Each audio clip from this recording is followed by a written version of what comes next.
poser une question. Pour quelles raisons frappe-t-on les élèves dans les écoles marocaines? Dans les écoles marocaines, on frappe souvent les élèves de la raison de, par exemple, l'absence, le retard, de devoirs non faits ou bien le bavardage.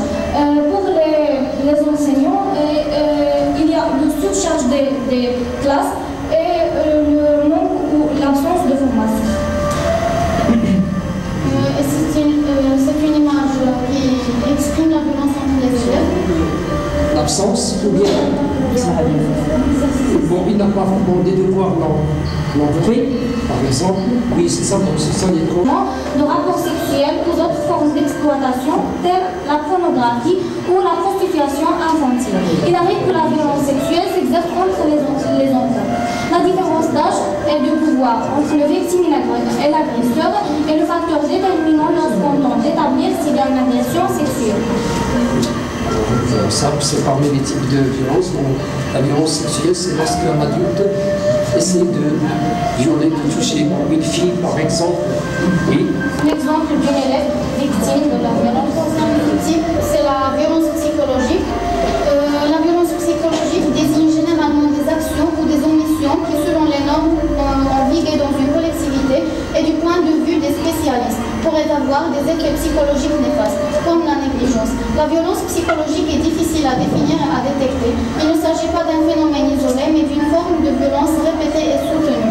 Le rejet, l'humiliation, l'intimidation, l'isolement, la corruption, l'exploitation et le retrait de l'affection sont assimilés à des formes de violence psychologique. Oui, parmi les. Bon, quand on parle de la violence psychologique, comme vous voyez, bon, ici, c'est pas facile de détecter, de trouver cette violence psychologique, mais il y a des formes, bon, c'est quoi? Bon, il y a des effets, tout d'abord, des conséquences très graves, néfastes. Alors comme quoi? Comme la négligence, négliger l'enfant, ça veut dire ne pas lui parler, le laisser à part, négliger l'enfant, ou bien vous avez l'isolement, c'est-à-dire la même chose, ou bien il y a l'affection, le manque d'affection, le père ou bien la mère ne s'intéresse plus à l'enfant, ils vont le laisser, bon, et ce sont des causes psychologiques, c'est une violence psychologique, c'est des Parmi les conséquences de la violence psychologique, elle réveille chez les enfants des sentiments de peur. Oui, la violence réveille chez l'enfant le sentiment il a toujours peur. Le dernier type, c'est la violence verbale. La violence verbale se manifeste par des insultes, de la ségrégation, des injures, des menaces et des brimades. Les enfants s'insultent entre eux en disant de gros mots de plus en plus horribles et s'insultent souvent les parents des autres enfants. Tout simplement, la violence verbale, c'est un manque de respect. C'est une image qui exprime la violence verbale. Verbal, c'est lorsqu'on parle, lorsqu'on dit des gros mots à quelqu'un. C'est ça la violence verbale. Lorsqu'on s'adresse à quelqu'un et on l'insulte. Insulter quelqu'un, ça veut dire des gros mots. Donc, ce qui concerne les conséquences, la violence réveille chez les enfants des sentiments d'injustice, des sentiments de peur, des sentiments de haine et d'humiliation, dépression, dénigrement de sa propre personne, manque de confiance en soi, changement d'établissement et suicide, etc.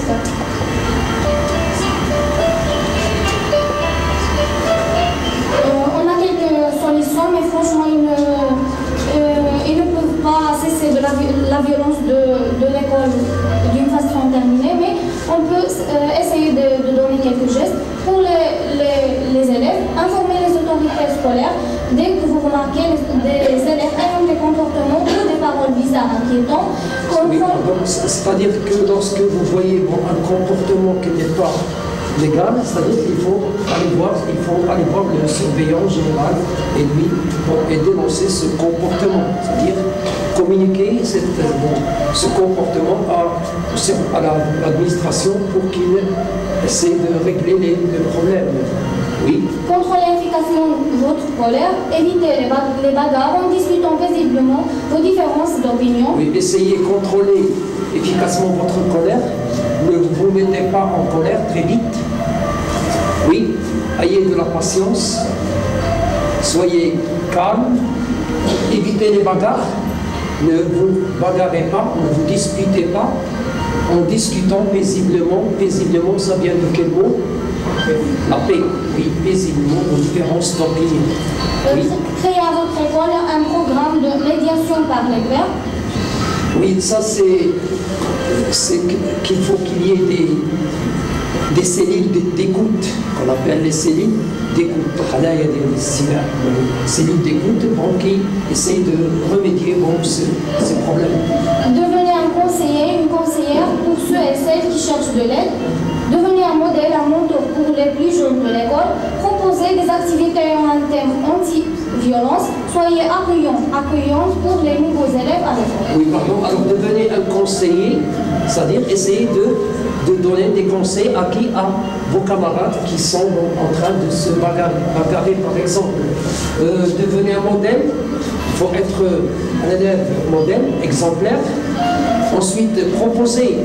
Les élèves doivent proposer des activités qui ont un rapport, sur le thème anti-violence, contre la violence. Et à la fin, soyez bien accueillants pour les élèves qui viennent de l'école combattant la violence avant qu'il ne devienne un très très grand problème dans notre société. C'est-à-dire, qu'est-ce qu'on doit faire? On doit être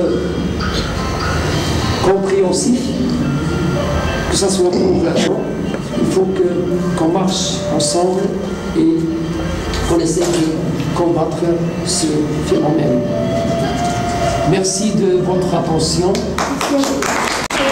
الأسبوع الثقافي الخامس في المؤسسة تحت شعار مؤسسة تربوية دون عنف، قمنا بإنجاز هذا العمل المتواضع الذي نأمل أن يكون في المستوى ويرسخ في ذهن جميع التلاميذ مفهوم هذه الظاهرة وبعض مسبباتها المتمثلة في أسباب عائلية أو أسباب اجتماعية كثقافة المجتمع والفقر إلى آخره، وأسباب نتائج مترتبة عنها المتمثلة في مجموعة من الأمراض النفسية كالخوف والإحباط والاكتئاب.